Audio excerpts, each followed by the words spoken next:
नमस्कार प्यारे बच्चों, स्वागत है आपका एक नई वीडियो में। प्यारे बच्चों, आज मैं फिर लेकर आया हूँ इंग्लिश सीखने का एक नया तरीका। अगर इस तरीके से आप इंग्लिश को सीखते हैं, समझते हैं, तो आप 100% इंग्लिश को पढ़ना और लिखना दोनों सीख जाएंगे। क्योंकि ये जब तक आप बेसिक चीज़ों को नहीं समझे रहेंगे तब तक आप इंग्लिश को पढ़ और लिख नहीं सकते हैं। तो आपको बेसिक चीज़ों को समझना होगा। तो मैं बेसिक चीज़ों को आपको समझा रहा हूँ। बेसिक चीज़ें क्या होती हैं?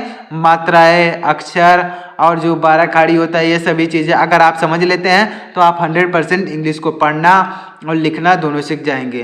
क्योंकि जब तक ये बेसिक चीज़ें नहीं समझे रहेंगे तो अब तक आप कुछ भी नहीं पढ़ सकते हैं। तो मैं बेसिक चीज़ें समझा रहा हूँ। तो हमने पीछे की जितनी भी वीडियोस हैं उनमें मात्राओं को, अक्षरों को और बारह खाड़ी जितनी भी होती हैं सभी को एकदम स्टेप बाय स्टेप यानी अच्छी तरीके से आपको समझाया है कि मात्राओं को, अक्षरों को कैसे लिखा जाता है। ये सभी चीज़ें हमने पिछली वीडियो में सीख लिया है। तो अगर आपको ये सभी चीज़ें नहीं आती है कि मात्राओं को कैसे लिखते हैं, अक्षरों को कैसे लिखते हैं, बारह खाड़ी जो होती है उसको इंग्लिश में क्या लिखते हैं, तो आप उस वीडियो को, पिछली वीडियो को देख सकते हैं। आपको हर चीज़ें समझ में आएंगी। तो आज मैं लेकर आया हूँ हिंदी की एक छोटी सी कविता नहीं कह सकते, एक छोटी सी स्टोरी यानी कहानी है, जिसको हम लोग इंग्लिश में लिखेंगे। यानी हम लोग इसको इंग्लिश में लिखेंगे और यहाँ पर तरह तरह की मात्राएं हैं और कहीं कहीं पर मात्राएं भी नहीं है। तो आपको हर चीज़ें यहाँ पर सीखने को मिलेगी। यानी मात्राओं को भी सीखने को मिलेगा, अक्षरों को भी सीखने को मिलेगा, हर चीज़ों को यहाँ पर सीखने को मिलेगा। तो इस वीडियो को लास्ट तक जरूर देखिएगा। इस वीडियो से आपको बहुत कुछ नया सीखने को मिलेगा। तो इस वीडियो को लास्ट तक जरूर देखिएगा। और अगर आप हमारे चैनल पर पहली बार आए हैं तो चैनल को सब्सक्राइब करके बेल आइकन को प्रेस कर लीजिएगा, क्योंकि मैं ऐसा इंग्लिश सीखने का सबसे सरल और आसान तरीका आपके लिए लेकर आता रहता हूं। तो चलिए शुरू करते हैं। तो यहाँ पर देखिए एक हिंदी की स्टोरी है, तो इसको इंग्लिश में कैसे लिखेंगे चलिए समझते हैं। तो सबसे पहले यहाँ पर लिखा गया एक, तो इसको इंग्लिश में कैसे लिखेंगे? तो यहाँ पर लिखा गया ए, तो ए के लिए आप ई भी लिख सकते हैं और ए आई भी लिख सकते हैं। कहीं कहीं पर आपने देखा होगा कि अगर एक लिखा होता है तो उसको इंग्लिश में ए आई के लिखा होता है। क्या लिखा होता है? ए आई के। और कहीं कहीं पर आपने देखा होगा कि अगर एक लिखना होता है तो उसके लिए ई के लिखा होता है। क्या लिखा होता है? ई के। तो आप उस तरीके से भी लिख सकते हैं, क्योंकि अगर ए की मात्रा लगानी हो या फिर ए लिखना हो, दोनों के लिए ई लिखते हैं। क्या लिखते हैं? ई। तो चलिए लिखते हैं इसको। तो ए के लिए क्या लिखेंगे? ई लिखेंगे। तो यहाँ पर लिख देंगे ई और का हो जाएगा के, तो एक।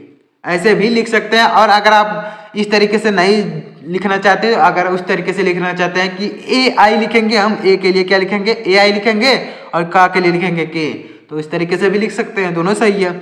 समय, तो सा का हो जाएगा यस। अब हमने एक चीज आपको समझाया है कि अगर हिंदी के दो व्यंजन एक साथ आते हैं, हिंदी के दो व्यंजन एक साथ आते हैं, तो जब उसको इंग्लिश में लिखते हैं तो बीच में ए लगाते हुए लिखते हैं। बीच में ए लगाते हुए लिखते हैं। तो बीच में ए लगाएंगे यहाँ पर, तो यहाँ पर लिखेंगे ए और माँ का हो जाएगा यम। उसके बाद यहाँ पर या है तो उसके लिए भी ए लिखेंगे वाई, लेकिन यहाँ बीच में ए लगाएंगे। यानी हिंदी के दो व्यंजन आए तो बीच में ए लगाते हुए लिखेंगे। तो समय की, तो का हो जाएगा के, और यहाँ पर छोटी बड़ी की मात्रा है तो उसके लिए आई लिखेंगे। बड़ी की मात्रा बीच में होती है तो उसके लिए लिखते हैं डबल ई। हमने वीडियो बना के आपको सिखाया है, वीडियो को देखिएगा। बात, तो बा का हो जाएगा बी और आ की मात्रा के लिए लिखेंगे ए। उसके बाद ता का हो जाएगा टी, तो बात है। तो हा का हो जाएगा यच और ए की मात्रा को लिखा जाता है ए आई, तो यहाँ पर लिखेंगे ए आई। एक फिर उसी तरीके से लिख सकते हैं ई के, यानी ए के लिए लिखेंगे ई और के लिए लिखेंगे के, का के लिए लिखेंगे के। तो ईक, इस तरीके से लिख। ईक नहीं पढ़ेंगे, इसको एक ही पढ़ेंगे। या ई के लिखा होगा तो आप सोच रहे होंगे कि ईक है, ईक नहीं है, एक है। क्या है? एक। तो इस तरीके से लिख सकते हैं। गांव, तो गा का हो जाएगा जी और आ की मात्रा के लिए क्या लिखेंगे? ए लिखेंगे। और यहाँ पर लिखा गया क्या? यहाँ पर देखिएगा, यहाँ पर लिखा गया अंक की मात्रा, तो उसके लिए लिखेंगे यन। क्या लिखेंगे? यन लिखेंगे। वाह का हो जाएगा वी, तो गाँव। इस तरीके से लिख सकते हैं। यानी अंक की मात्रा के लिए ए एन लिखा जाता है। लेकिन एक चीज यहाँ पर आपको समझना होगा, अंक की मात्रा कहीं लगानी होती है तो उसके लिए लिखते हैं ए एन।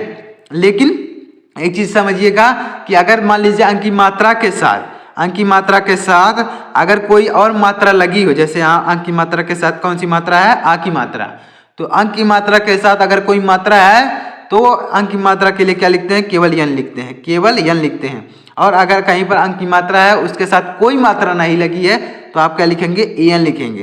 तो यहाँ पर आ की मात्रा के लिए ए लगा है, इसके लिए नहीं लगाया है, तो आ की मात्रा के लिए ए लिखेंगे, अंक की मात्रा के लिए यन, वा का हो जाएगा बी, तो गाँव। इस तरीके से में, तो माँ का हो जाएगा यम, और ए की मात्रा के लिए लिखेंगे ई, तो में। ढेर, तो ढा का हो जाएगा डी, ढा के लिए क्या लिखते हैं, डी लिखते हैं। यहाँ पर बी नहीं है, डी है, तो डी लिखेंगे। उसके बाद ए की मात्रा डी एच लिखते हैं, ढा के लिए क्या लिखते हैं, डी एच, और ए की मात्रा के लिए लिखते हैं ई, और रा का हो जाएगा आर, तो ढेर। सारे, तो सा का हो जाएगा यस, और आ की मात्रा के लिए लिखेंगे ए, और रा का हो जाएगा आर, ए की मात्रा के लिए क्या लिखेंगे, ई लिखेंगे, तो सारे। मुर्गे, तो माँ का हो जाएगा यम, उसके बाद छोटा की मात्रा के लिए लिखते हैं यू, और यहाँ पर आधा रहा है तो उसके लिए लिखेंगे आर, क्या लिखेंगे, आर लिखेंगे। तो गा का हो जाएगा जी, ए की मात्रा यहाँ पर लगी है तो उसके लिए लिखेंगे ई, तो मुर्गे। रहते, तो रा का हो जाएगा आर, उसके बाद बीच में ए लगाते हुए लिखेंगे, हा का हो जाएगा यच, उसके बाद फिर यहाँ पर ता के लिए लिखेंगे टी, और ए की मात्रा के लिए ई, तो रहते। इस तरीके से रहते थे, तो था का हो जाएगा टी एच, और ए की मात्रा के लिए क्या लिखेंगे, ई लिखेंगे, तो थे। इस तरीके से रहते थे, इस तरीके से आप लिख सकते हैं। अब देखिए फिर यहाँ पर नीचे लिखा गया है गाँव, तो इसी तरीके से इसको भी लिख देंगे। तो गा का हो जाएगा जी, यानी गा के लिए लिखेंगे जी, उसके बाद यहाँ पर आ की मात्रा के लिए लिखेंगे ए, और ना का हो जाएगा यन, और वा के लिए लिखेंगे वी, तो गाँव। के, तो का हो जाएगा के, ए की मात्रा के लिए ई लिखेंगे एक, तो ई के, यानी एक के लिए क्या लिखेंगे, ई के। बच्चे, तो बा का हो जाएगा बी, उसके बाद यहाँ पर आ की मात्रा लगाएंगे, उसके बाद चा का हो जाएगा सी एच, फिर यहाँ पर चा है, चाहे आधा चा आए या फिर पूरा चा आए, दोनों के लिए क्या लिखेंगे, सी एच लिखेंगे, तो यहाँ पर फिर सी एच लिखेंगे। तो यहाँ पर एक आधा चा है उसके लिए सी एच, इसके लिए भी सी एच, और एक की मात्रा के लिए ई, तो बच्चे। ने, तो ना का हो जाएगा यन, एक की मात्रा के लिए ई। किसी, तो का हो जाएगा के, और छोटी की मात्रा के लिए लिखेंगे आई, और सा का हो जाएगा यस, और छोटे यहाँ पर बड़ी की मात्रा है उसके लिए भी आई लिखेंगे। क्यों लिखेंगे, क्योंकि यहाँ पर लास्ट में है, अगर बीच में होता तो उसके लिए डबल ई लिखते हैं, हमने आपको सिखाया है, तो वीडियो देखिएगा तो समझ में आएगा। यहाँ पर लिखेंगे आई, यानी यहाँ पर देखिए छोटी की मात्रा के लिए भी आई और बड़ी की मात्रा के लिए भी आई, तो लास्ट में है इसलिए आई लिखा जा रहा है। अगर मान लीजिए बीच में होता है तो वहाँ पर डबल ई लिखते हैं एक। फिर इसी तरीके से ई के लिखेंगे ई के, यानी एक। मुर्गे, तो माँ का हो जाएगा यम, और यहाँ पर छोटाओं की मात्रा है तो उसके लिए लिखेंगे यू, और यहाँ पर रा है तो उसके लिए लिखेंगे आर।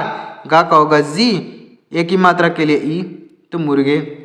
को, तो का हो जाएगा के, और ओ की मात्रा के लिए लिखेंगे ओ, तो को। इस तरीके से, यानी ओ की मात्रा के लिए क्या लिखते हैं, ओ की मात्रा हो तो ओ लिखते हैं। तंग, तो ता का हो जाएगा टी, अंक की मात्रा के लिए ए एन। देखिए यहाँ पर क्या है, अंक की मात्रा है लेकिन इसके साथ कोई मात्रा नहीं है।